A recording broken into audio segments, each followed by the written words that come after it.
Hello friends, তো Neha mini ব্লগের পক্ষ থেকে সকলকে ওয়েলকাম।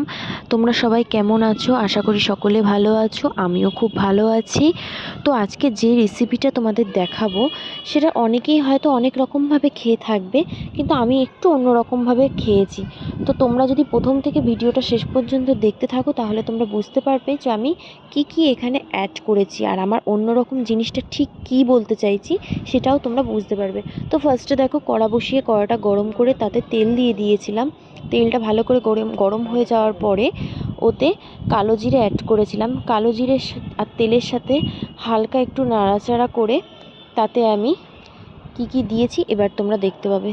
দেখো, এখানে আমি লাউয়ের খোসা ইউজ করেছি। চাইলে তোমরা এখানে পটলের খোসা বা ঝিঙের খোসা, যার যেটা ইচ্ছা তোমরা ইউজ করতে পারো। তো এখানে লাউয়ের খোসা রয়েছে, পেঁয়াজ কুচি দেখতে পাচ্ছ রয়েছে, রসুন রয়েছে। তো ফার্স্টে পেঁয়াজটা তেলে ছেড়ে হালকা একটু নাড়াচাড়া করে নেব।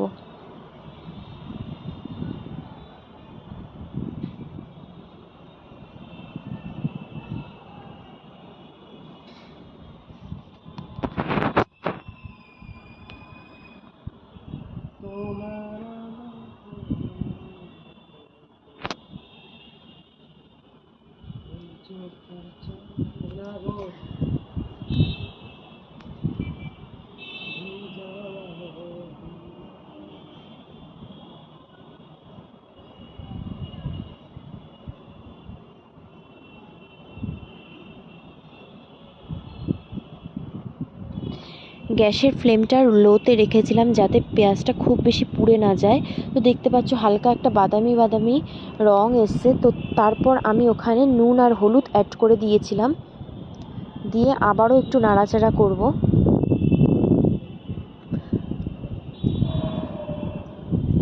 হালকা নাড়াচাড়া করার পরে ওখানে আমি রসুন কুচি অ্যাড করেছিলাম। রসুন কুচি দেওয়ার পরে আবারও ভালো করে নাড়াচাড়া করে নিয়ে তারপরে আমি লাউয়ের খোসাটা দিয়ে দিয়েছিলাম। দিয়ে ভালো করে নাড়াচাড়া করে ঠিক ভাজা করে নেব পুরোটাই। ভালো করে নেড়ে চেড়ে ভাজা করে নেব। খুব বেশি ভাজবো না, দেখতে হবে যাতে পুড়ে না যায়, ওই জন্য গ্যাসের ফ্লেমটা একদম লোতে রাখবে তোমরা।